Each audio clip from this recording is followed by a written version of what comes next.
大家好，今天是2020年10月31号，那么离大选还剩3天了，也就是过了这个周末到下个礼拜2，全美的这个大选呢就正式开始进入投票日。我们希望在下个礼拜2，11月3号，川普总统就能够获得连任，所以这一天是绝对值得庆祝的日子。那么在大选之前还剩2-3天的时候美国的这个政局尤其是大选的选情发生了很多变化。对川普总统的选情来讲最近出现的几件大事我给他总结叫3利1不利。那么不利的这1不利是什么？3利的又利在哪3个方面？我今天就在我的节目里面跟大家讨论一下这个3利1不利，同时也要向大家汇报一下孟晚舟的案件出现了重大的转折，也就是按照央视讲，孟晚舟马上就要释放了。那么孟晚舟会不会放呢？我在节目的最后一段会跟大家讨论孟晚舟现在他的案情的变化。那么首先谈这个3利1不利，不利的是什么？不利是什么？是苹果日报也就是苹果日报一传媒的主席黎智英，他有一个私人助理，这个私人助理名字叫马克西蒙。这个马克西蒙他委托了一名学者对亨特拜登跟中国的各种商业联系里面进行了一个调查。这个调查出了一个60多页的报告，这个报告里面有很多虚假的成分，而这个60多页的报告就被郭文贵和郭文贵的 GTV 拿去大家的利用，也就是以郭文贵为首的他这个 GTV 的这个媒体，包括郭文贵手下的几个大蚂蚁，他们无论是在他们 GTV 的频道，还是郭文贵控制的各种传媒，包括他的合作伙伴班农路德这些人都广为的传播这个64页的这个学者做的这个拜登的报告。那么当然了，黎智英的这个私人助理就是马克西蒙他是深度参与了这件事，所以说现在就变成了这个报告在美国大肆的传播以后，就引起了美国广大主流媒体的对这个报告的质疑。这个报告上面编造的成分非常多，也就是国媒体它散布的很多谣言真真假假，让别人就感觉到很大的质疑，并不是国媒体传播的这些谣言100%是假的，它不是这样的，它是真假难辨。它这个里面参与了一部分亨特拜登跟中国勾结的各种商业利益有关的一些事实，确实有，这是真实的。但有参与了大量的虚假的，尤其是黄色的那些造谣，那些不堪入目的这些重要的这些事实这些对个人隐私揭露的很多都是属于谣言部分，就无法证实的这些部分，通通通过这个报告在不断的传播。而且按照他们国媒体 GTV 讲这是中共中央有关部门，然后把这些料喂给了他们国媒体，所以他们国媒体动不动就强调到他们能拿到一手的料。而这种料由于在美国主流社会传播以后，遭到美国主要的这个新闻媒体的质疑。那么在这种情况下，美国的新闻媒体就要质疑这个料的来源。那么传说这是跟苹果日报有关，因为毫无疑问来讲，这个马克西蒙是黎智英的助理现在他们认定苹果日报是传播这个谣言的源头因为这些谣言是非常耸人听闻的，这个已经完全达到了胡说八道的地步。什么总统候选人乔拜登是100%受中国共产党控制的，是共产党蓝金黄在美国这一成功的政治案例，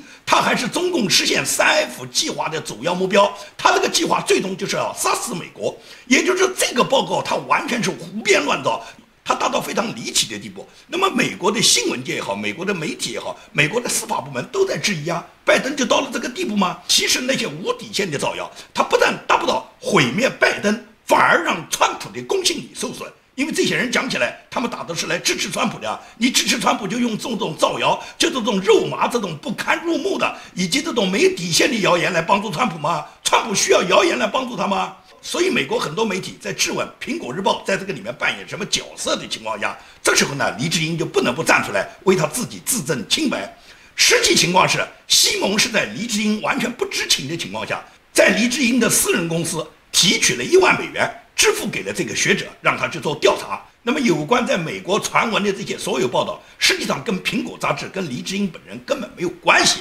所以说苹果杂志也好，黎智英也好，他们都先后发表声明来澄清这件事。那么西蒙他自己也向一传媒发信致歉，并表示他会向黎智英请辞，也就是他不能不辞职了，因为这件事他给黎智英带来了很大的影响嘛。这件事黎智英完全不知情，苹果日报完全不知情嘛。现在你背着黎智英支付了1万美元，因为在苹果日报，黎智英私人助理支付1万美元是不需要黎智英亲自签字的。因此，他到财务呢支取了1万美元，就给他支取成功了。他给那个学者说是去做调查，而实际上这项调查也就是掺杂了大量的这个亨特拜登里面的腐败和中国勾结的商业利益，在有部分事实情况下，更多的是谣言，更多的是编造。而这些编造后的这些谣言，毫无疑问来讲，它的公信力就大大的失去了嘛。所以说，这个60多页亨特拜登在中国生意报告的出台，它实际上并没有帮到川普。反而让拜登团队拿到了很多认为是川普跟中共某些方面合作，然后去造谣拜登、抹黑拜登的一些证据。所以说这件事情出台对川普是非常不利的，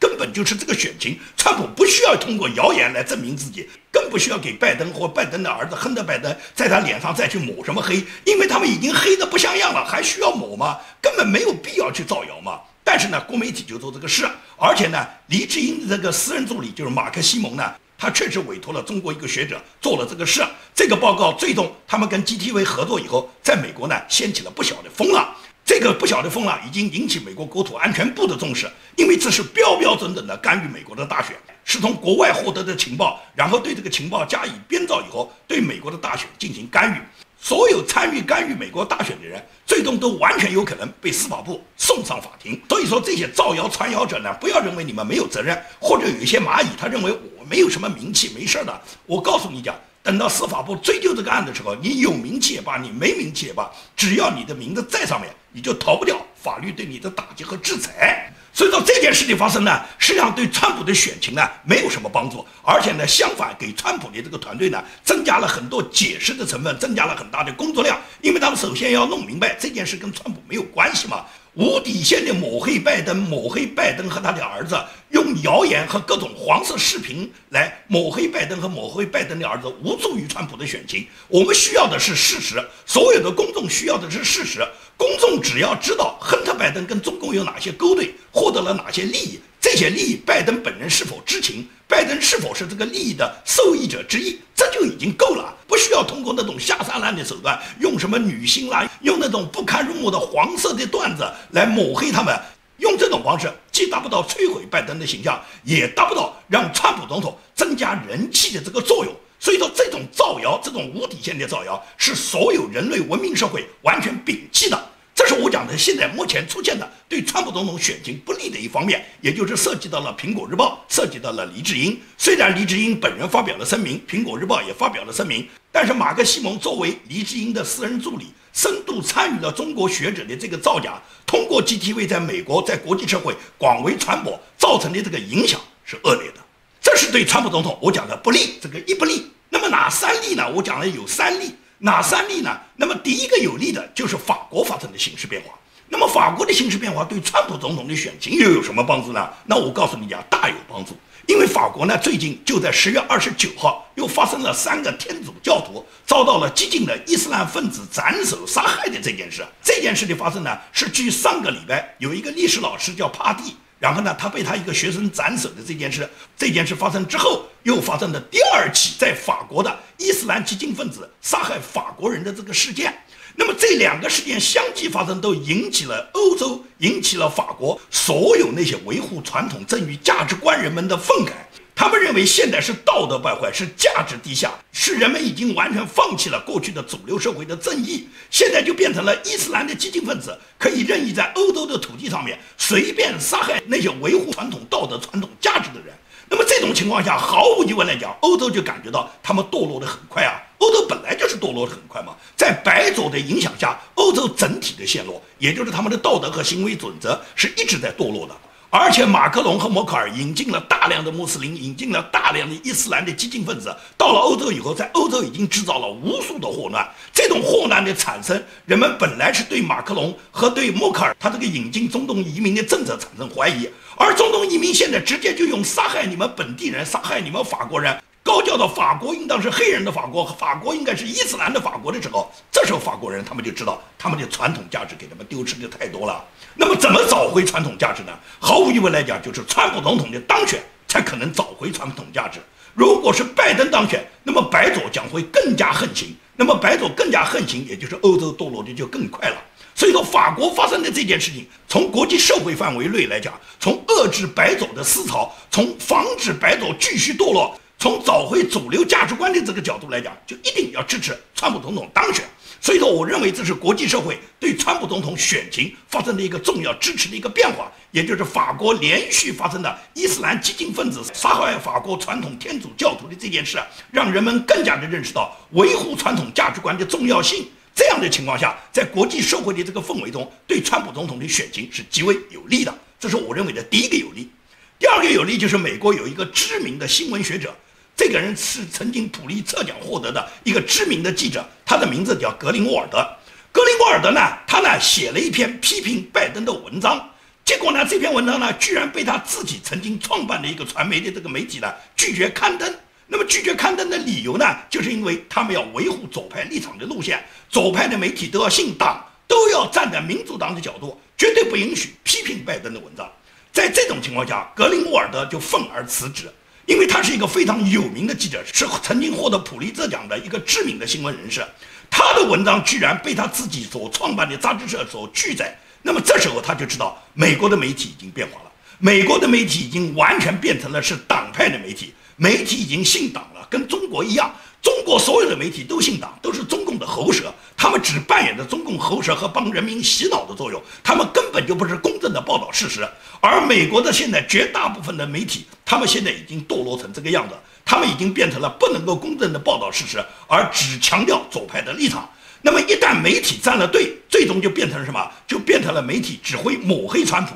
抹黑共和党，站在民主党的立场，不管民主党有多少丑恶都要帮他们掩盖，不管川普总统有多么的正气，他们都统统要去抹黑。这就是美国现在媒体的变化。所以美国的媒体的变化呢，就导致了这个普利策奖的这个获得者格林沃尔德他的愤而辞职。他的辞职以后是在美国的新闻界引起了巨大反响的，因为他在这个新闻界非常有名气，很多记者都把格林沃尔德视为自己人生努力的目标，都希望自己有一天能像格林沃尔德一样也获得普利策奖。那么现在格林沃尔德的辞职就对美国的主流媒体产生了巨大的影响。到了这两天呢，美国最大的媒体就是 ABC、CNN 这两个最主要的左媒的主流媒体呢，他们现在呢不得不开始报道一点亨特·拜登他个人的丑闻了，也不得不呢装模作样说两句川普其实是可以得到连任的。但实际上呢，根据网友的调查，根据台湾一个媒体的报道，也就是美国3大电视网啊，他们这么多年来，从川普总统他上一次选举，就是从2016年选举开始，到他就任总统，一直持续到今年谋求连任这么一个阶段，也就是美国3大最主要的电视网对川普的攻击是如天铺地。在所有的黄金时段的晚间新闻中，对川普发布的负面报道的新闻高达92%，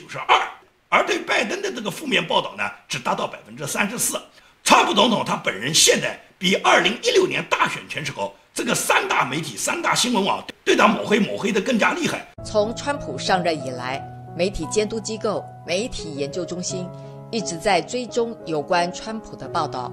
最新发布的研究专门针对美国全国广播公司、美国广播公司和哥伦比亚广播公司3家的报道进行了追踪调查。结果发现，今年7月29号到10月20号之间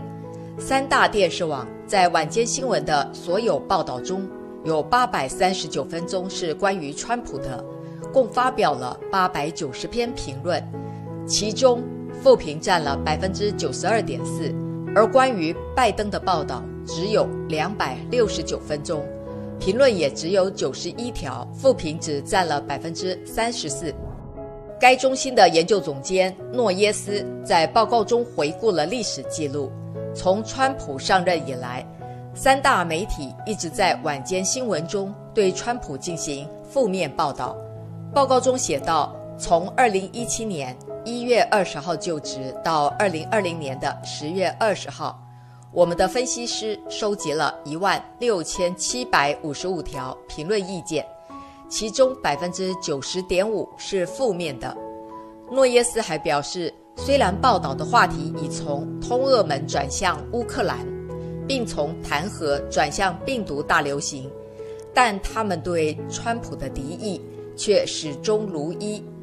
他批评说，这些媒体已经选择放弃其传统的角色，成为代表自由派政客的战斗员。诺耶斯在总结中说， 4年前，这3大新闻网播出的晚间新闻，曾试图以历史性的负面报道摧毁川普2016年的竞选活动，而今年他们的新闻报道量翻了一番，对共和党人的敌意也更加严重。2016年大选时，川普在媒体一面倒的攻击中赢得了胜利，而今年的大选对川普来说形势更加严峻。川普曾说，他不仅是在和拜登竞选，所以说川普总统曾经说，他不仅仅是跟拜登在参与竞选，而且他还需要跟假新闻、跟新闻媒体作战，是要跟美国的那些科技大公司，就是这些社交媒体啊，主要是3大媒体公司啊，推特啊、脸书啊和谷歌啊，跟这3大公司在进行作战，跟华盛顿的沼泽在作战。这是川普总统他一直以来受到媒体打击的一个感受。那么这个媒体的变化，也就是格林沃尔德的辞职呢，它会让很多正义的媒体人以及相信新闻、相信事实的这些听众们呢，他们能够觉醒。他们觉得现在的媒体的话不能完全听，我们一定要通过自己的意识去判断。所以说，他对川普总统的选情是绝对有利的。也就是说，普利策奖曾经的获得者格林沃尔德的辞职，对川普总统的选情是有推动作用的。这是我讲的第2有利。那么第3有利呢？第3有利就是对亨特·拜登的调查。对亨特·拜登的调查，现在已经拿出了权威的数据。你千万不要去看国媒体里面是如何去丑化亨特·拜登，你一定要看美国来自的官方材料。这个来自的官方材料，我跟大家去介绍一下，就是目前已经得到3个证实。这3个证实是哪3个证实？也就是司法部官员向美国一家媒体叫新克莱广播集团确认，联邦调查局在2019年开始就对亨特·拜登和他的同伙展开了刑事调查。这个调查呢一直在进行。所以说，首先是司法部，他已经明确认定 FBI 一直在调查亨特·拜登，没有停过，一直到现在仍然在进行。这是指第1个证实，证实了就是亨特·拜登他个人的犯罪事实被别人举报到 FBI 以后， FBI 一直在调查，而且是掌握了大量的数据。目前来讲，这个调查仍然在进行中，只是现在还不能把调查的结果马上公布。这是指第1个证实。第2个证实最重要的证人叫鲍普林斯基。鲍普林斯基是亨特·拜登他和中国华信成立的美国的公司里面的 CEO。鲍普林斯基在10月23号这一天，他先后接受了 FBI 的6个特工人员对他进行了5个多小时的询问，而且他目前已经被美国列为最重要的证人。他本人现在已经被美国前海军陆战队退役的队员进行一个24小时的全方位保护。他提供的手机和电脑目前已经完全得到过验证，也就是证明他所提供的这些材料全是真实的。这是第2个证实，就是鲍普林斯基作为重要的证人，他提供的各种材料已经得到 FBI 的询问以后，已经证实他所有的资料都是真实的。这是第2个证实。那么第3个证实呢？第3个证实就来自于美国官方，就是第3个证实来自于参议院司法委员会已经完成了对鲍普林斯基上交的所有文件的确认工作。结论就是鲍普林斯基所提交的各种文件真实有效。那么这已经来自参议院司法委员会的认证，那你觉得这还不是美国最权威的官方认证吗？所以说这3个证实就证实了什么？拜登的儿子亨特·拜登他自己的无数的利用他父亲副总统的身份跟外国勾结，跟中国勾结，跟俄罗斯勾结，跟乌克兰勾结，跟罗马尼亚勾结的所有的犯罪事实，这已经得到了官方的确认。这是指3个证实。那么除了这3个证实之外，还有拜登7个不能否认。这个拜登的7个不能否认，是拜登现在始终不敢面对媒体，不敢面对川普团队对他的发问。这7个不能否认是哪7个？第1个就是媒体和川普团队都要质问拜登，你是否知道从去年以来，亨特·拜登和他的同事一直从事的工作受到 FBI 的调查？这是对拜登的第1个提问。拜登敢否认吗？否认他儿子一直受到 FBI 调查这件事不存在吗？这是第1个。第2个就是媒体和川普团队要问拜登，你是否见过鲍普林斯基？那么拜登他敢否认他见过鲍普林斯基吗？第3个问拜登的就是是否见过亨特·拜登他自己的业务合作人，尤其是跟乌克兰、跟中国、跟俄罗斯的那些重要合作的股东，你是否见过这些人？拜登敢否认吗？他敢说没见过吗？第4个就是亨特·拜登这些电子邮件里面，你拜登认为哪些邮件是不真实的？你能指出哪一份邮件是不真实的吗？没有一份邮件不是发自他儿子的吗？第5个也就是拜登你自己的弟弟和你的儿子，为什么说鲍普林斯基可以毁灭你们全家？也就是你说鲍普林斯基可以毁灭你们全家的理由是什么？为什么鲍布林斯基对你们家有那么大的利益伤害呢？也就是他可以毁灭你们家呢？显然他是掌握了你们家所有的犯罪事实嘛。第五个就是要问拜登，你是否跟你儿子合作的外国企业有各种利益勾兑？拜登敢否认吗？他自己在他儿子的公司里面占10%的股份，他敢否认吗？第七个，也就是明确说到你儿子跟中国华兴公司所勾结的那个里面，其中留的10%的那个 big guy 那个大人物，是不是你？所以照了这一点，拜登他敢否认吗？因此这7个不能否认，拜登他一个都讲不出来。所以到这个时候，对川普的选情是极为有利的。因此来讲，在整个选举还剩这么2到3天，目前的这个选战的形势，虽然冒出一些对川普不利的，那主要都是多媒体的造谣。利用香港黎智英这个助理马克西蒙，他结合的中国的一个学者，然后他们炮制的一个真真假假的材料，这些材料里面有一部分真实的成分，也有很多是他们虚假造谣的材料，他们抹黑拜登，抹黑拜登的儿子亨特拜登，在这种情况下遭到了美国主流媒体的反驳，同时对川普的选战一点帮助都没有。相反呢，还有人怀疑川普勾结中国来陷害拜登，这对川普的选情会造成负面影响的。这是我讲的不利方面。那么3个有利就是毫无疑问，一是法国发生了激进的伊斯兰杀害法国的天主教徒的这件事，有利于人们能够唤醒自己传统的主流价值观，期待着川普总统接任以后能够调整世界的秩序，遏制白左对世界文明继续的堕落。这是我讲的一个有利方面。然后就是美国一个知名的记者，普利策奖的一个获得者格林沃尔德，他的辞职唤醒了大量的媒体，也唤醒了大量的听众、大量的观众，让他们能够通过自己的眼睛去判别是非，而不是听媒体胡说八道。这是对川普很有利的。第3个就是拜登和他儿子亨特拜登所有的腐败，现在已经得到了3个证实和7个不能否认。那么这一系列的因素综合起来看，对川普总统的选情是极为有利的。也就是11月3号，下个礼拜2，川普总统在大选中，我们甚至期待川普总统能够大比分胜出。川普总统的竞选到目前来讲，可以说是势不可挡。因为呢，在 Nancy Pelosi 呢，他发表出这么一个骇世听闻的言论，就是说不管投票结果如何，最终都是拜登肯定要入主白宫，拜登将在明年1月20号肯定在白宫宣誓就职总统，就是不管你们投票如何。But we are ready. I feel very confident that Joe Biden will be elected president on Tuesday, whatever the end count is, but on the election that occurs on Tuesday, he will be elected. On January 20th, he will be inaugurated president of the United States. 因此呢，Nancy Pelosi 的这段讲话就激起了美国人民的愤慨啊！大家还记不记得有一次川普总统在国会发表他的演说的时候，Nancy Pelosi 是站在后面把川普总统的演讲稿全部撕掉的这件事啊？那也就是在 Nancy 他发表了拜登不管你们怎么选，不管你们选举结果如何，拜登都肯定在明年1月20号就职总统的这番话之后，川普总统他在昨天的这个造势过程中，站在他背后的美国选民就用自己的行动来击溃了 Nancy Pelosi 的谎言。我给大家放一段视频，也就是我这个视频上面有这么一段，也就是川普总统他在造势的这个过程中，他背后的有一个美国的女选民当场撕掉了 Nancy Pelosi 的头像。我来给大家看一下啊，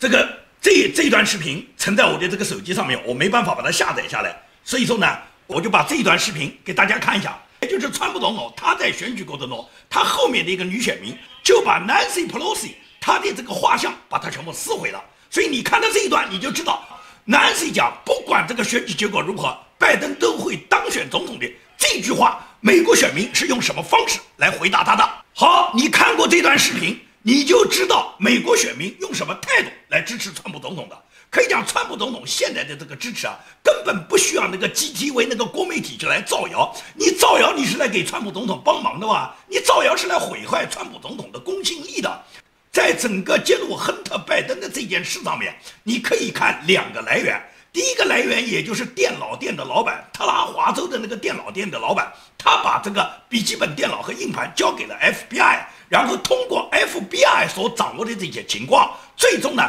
通过纽约邮报所释放出来的这个信息，这条来源是真实可靠的 ，FBI 已经认可了嘛。第二个就是来自于波普林斯基，就是波普林斯基所揭露的所有事实，这个来源也是真实可靠的。这已经得到参议院司法委员会的认证，所以这2条来源里面所有的信息你都可以作为参考。至于那个 GTV 那个郭文贵所带领的那些蚂蚁们造谣的东西，他们那个里面是真真假假。因为郭文贵惯用的就是共产党所使用的这种手段，让你真假难分，真里面掺着假，假里面掺着真，然后真真假假搞不清。他目的就是让你搞不清嘛，他就是要把水搅浑嘛，就是让你无法判别以后，让你丧失你的判断力以后，然后他们达到破坏美国大选的目的嘛。这是共产党的目的，也是郭文贵的目的。总有一天，郭文贵会因为他的罪行累累被美国送上法庭，这件事情在不远的将来我们一定会看到。好，跟大家最后谈一下孟晚舟的案子。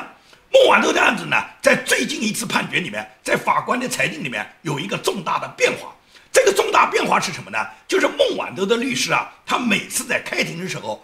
都希望这个法官呢能够认定呢孟晚舟他这个案子里面有瑕疵，最终能达到让孟晚舟取消引渡的目的。那么他的律师呢，一共有3项辩解。这3项辩解呢，第一项就是认定孟晚舟的案子呢是政治干预。为什么他老强调政治干预呢？是因为川普总统在跟中国打贸易战的时候，川普总统曾经讲过，孟晚舟的案子、华为的案子，如果是跟中国达成了贸易协议的话，那么可以进行干涉的。所以说呢，川普有这一段言论呢，就被孟晚舟的律师紧紧抓住，认为呢是政治干预了司法。但是这个理由呢，在加拿大的这个审理法官这边呢，他认为完全不成立，因为川普他仅仅是嘴巴上说说，没有任何行动。所以说，政治干预司法这件事，对于加拿大法官来讲，他完全不认同。那么第二点呢，就是孟晚舟的律师呢，他始终强调，对孟晚舟在温哥华机场抓捕的那天，皇家骑警在抓捕他的时候呢，他认为是程序不合法。那么对于程序不合法的问题呢，已经讨论过多次。加拿大皇家骑警也拿出了视频，拿出了现场里面所有的图片资料，最终证实了所有的程序滴水不漏，没有任何不合法的细节。所以在这种情况下，加拿大的法官也从来没认可过这个程序不合法，它能够起到什么作用。那么第3点呢，就是孟晚舟的律师强调，美国检方向加拿大检方所提供的各种证据里面呢有缺陷、有瑕疵。那么对于这一点呢，加拿大不列颠哥伦比亚省最高法院的首席大法官叫霍姆斯，他在10月28号发出了一个裁决。在这个裁决上面，他对孟晚舟律师提出的第3点，就是美国检方提供的证据有瑕疵、有缺陷的问题呢，他给出了这么一个结论，他就说孟晚舟律师主张美国向加拿大在引渡请求时候歪曲了涉嫌欺诈的这些证据，这个说法呢有一定真实的可能性。法官认为孟晚舟有权利、有限度的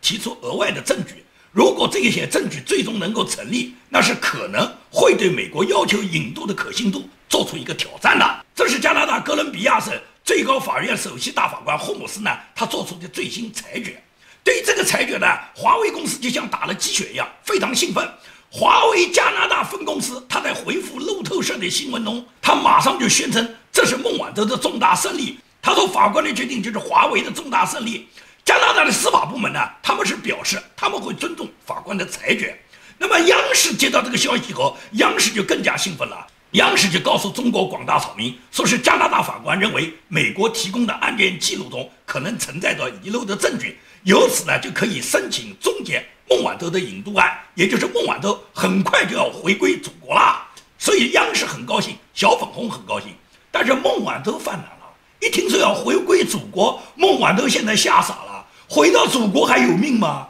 回到祖国还有这么多好日子过吗？孟晚舟恨不得他现在这个引渡案审个10年20年，他就在加拿大的豪宅里面喊喊爱国多好呢。如果回国，党国还能留下他这个活口吗？他现在最大的期待是能够把这个案子多拖一点时间，实在拖不到时间以后，他也情愿到美国去坐牢，到美国去做污点证人，在美国他才能保全他的生命啊。他回国他还能活啊，所以央视高兴了，小粉红高兴了，孟晚舟并不高兴啊。你以为孟晚舟真以为他取得了重大胜利吗？所以说这个判定现在并不是能够决定孟晚舟能够停止引渡，相反只是法官对某些证据，这些证据不足或者这些证据有瑕疵，法官提出孟晚舟的律师可以补充一部分证据，那么最终的决定还在于这个法官他根据所有的材料最终审定以后才能决定。所以到孟晚舟现在就谈什么回归祖国这种说法，他们高兴得太早了，而且是祖国高兴，央视高兴，小粉红高兴，孟晚舟万念俱灰，孟晚舟才不高兴。所以关于孟晚舟引渡的情况，我相信在今后的这个案例中，我们随着他这个事件进一步的审理，有什么新的情况，我再向大家做跟踪汇报。好，今天的节目就跟大家说到这里，谢谢大家。